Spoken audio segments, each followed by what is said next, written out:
Hey, so I wanted to share some thoughts on the past couple of days, mainly yesterday.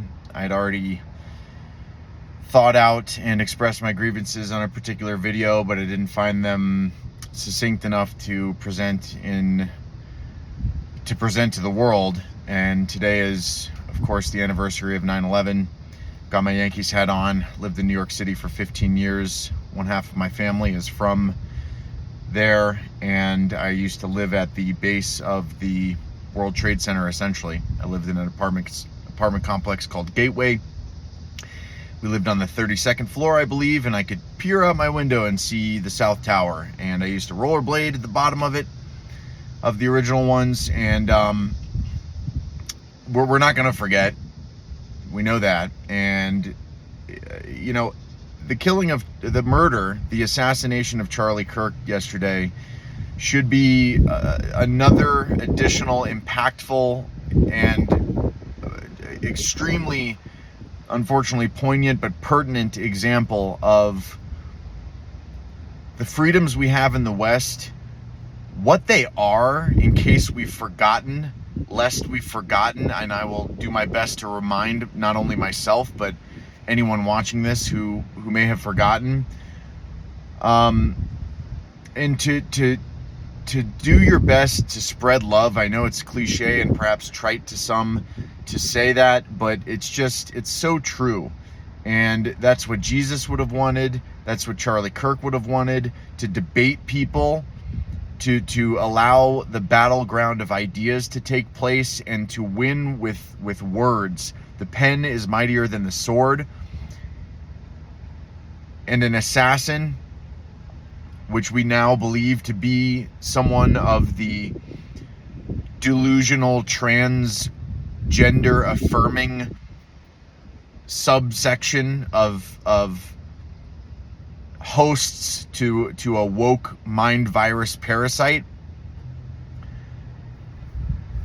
We have to understand that we have freedoms like the First Amendment in this country that shall not be infringed and should not be infringed.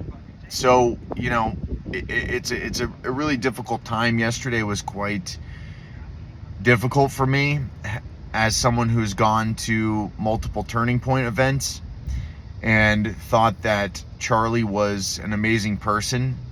He was not someone that I agreed with on everything, but he was someone that I agreed with on a lot, and that helped steer my critical thinking into what I would like to consider the right direction over the past 7, 8, 9 years or so. And when I looked at Charlie, I saw a guy who was only 4 or 5 years younger than me, and he began to kind of seem like a feisty younger brother, and a passionate, energetic, happy, and full of life man. He was a father.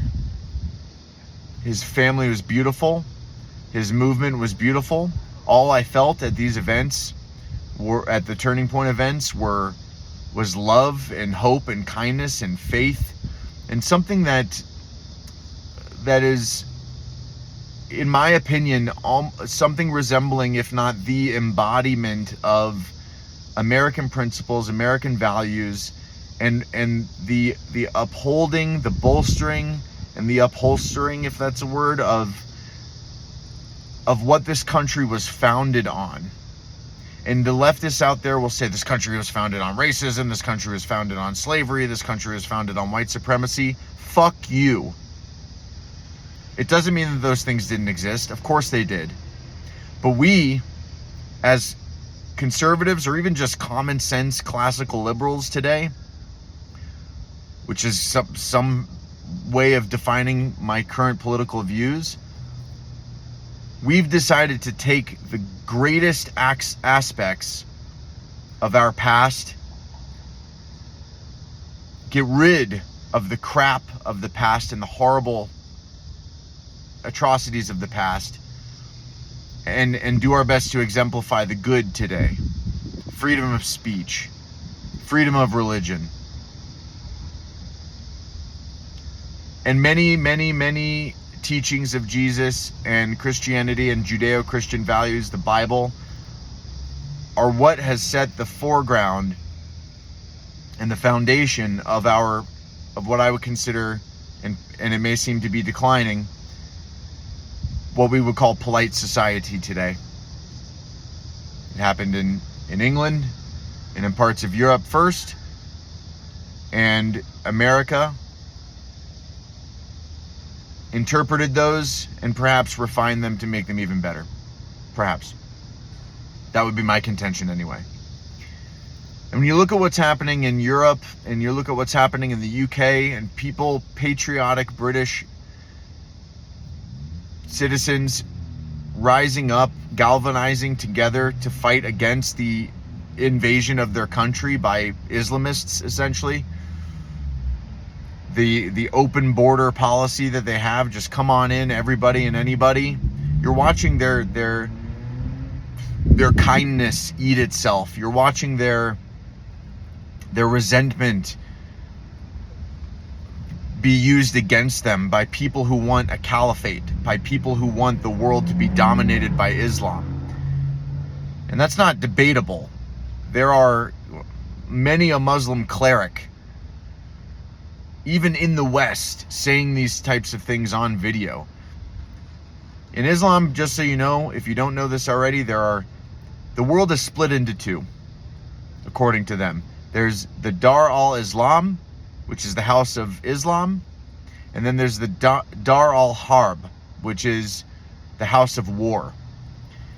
If you are a Muslim and a devout one at that, you live in the Dar al-Islam. You live in the House of Islam. Everyone else, the infidels, live in the House of War. And it is the duty of every righteous Muslim to convert the world to the caliphate, to convert the world to Dar al-Islam. And I bring this up in light of Charlie Kirk's killing and assassination and murder, and on the anniversary of 9/11, because it's more important now than ever, and becomes almost exponentially increasingly important to recognize our values, to first define them, since we've become so out of touch with what we are. What are we? I'll touch on that in a second.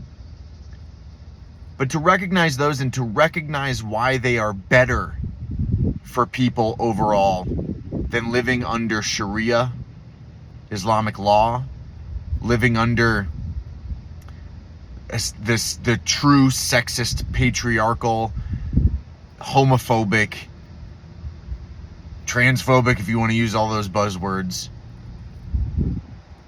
ideology. Because that's what it is. That's what it is. And people will say, oh, it's not all Muslims. No, of course not. There's 1.8 billion Muslims on the planet. What if it's 1%, 5%, 10%? How many people is that out of 1.8 billion? What are our values? What is the West? Well, the West stems from Enlightenment thinking. The West stems from plurality. The West stems from an idea of law and order. Anti-monarchical. No kings. We have democracy. We live in a democratic republic. We elect people. That's what it's meant to be. The decisions that are made with our tax money are meant to be based on what we want to be done with our tax money. The list goes on and on. Everyone should pick up the Constitution. Everyone should know the Bill of Rights. Everyone should read the Declaration of Independence. Everyone should just look at a little bit of history. Just read a little bit. Just watch some YouTube videos if you don't like reading. I don't really like reading. Who does? But you gotta learn somehow. And the main purpose of it, the learning process, is to compare and contrast the current world we live in and the values we have here and the laws and ethics we have here, with all of their flaws, in this beautiful experiment we have called the United States of America, with all of her flaws. and contrast them with seemingly taking over and encroaching alternate forms of socio-political ideology. And if you don't know what the word theocracy means, I highly suggest that you look it up. I highly suggest that you look up what theocracy means. To put an end to this video, I'll reiterate that I was truly in a pretty bad place yesterday, hearing about Charlie and hearing and seeing the video of his assassination, which I highly recommend that you do not watch if you do not feel like you are strong of mind and heart and stomach, because it was perhaps the most horrific thing I've ever seen. And I suppose it's taken me until now, 24 hours later, to become a little bit more at ease, although my heart still breaks. This is not what we want, obviously. This is not what can happen, obviously. We can't allow this to happen, is what I mean, obviously. The ideology that has permeated the mind of youths that are on beta blockers, that are being told that men can be women and women can be men, and that the West is an evil, imperialist, colonialist, racist, sexist, bigoted, etc. place, must be squashed with better ideas. And that's what Charlie wanted, and that's what he was doing. That's what he was doing. You want to disagree with him on minor stuff, like the existence of God, although that's a pretty major deal, go ahead. But at a minimum, he stood for upholding the values of the West against tyranny, against theocratic rule, against the squashing of freedom of speech, this idea of political violence. And when people use the term Nazi and racist freely without actually ascribing, without actually making sure that the people you are saying that to are that thing, of which very few of those actual people that are existent in the world, the terms become meaningless. And what you end up doing is you end up creating an us versus them tribal, primitive tribal outlook on society. You evoke people to consider mainstream conservatives like Charlie Nazis, racists, evil, murderous people. And you know what you get from that? You get a small but unfortunately brutally powerful, and we saw it yesterday, subsection of people who are willing to take those ideas as gospel and turn them into a sick, monstrous action, like assassinating a father, a God-fearing Christian, a man of principles, and someone who embodied almost to its core freedom of speech, the Constitution, and what this country was built on in human form. I know that was a bit scatterbrained, but it's been a jarring experience having witnessed the assassination of someone I've been listening to for a long time. Was he my God? Was he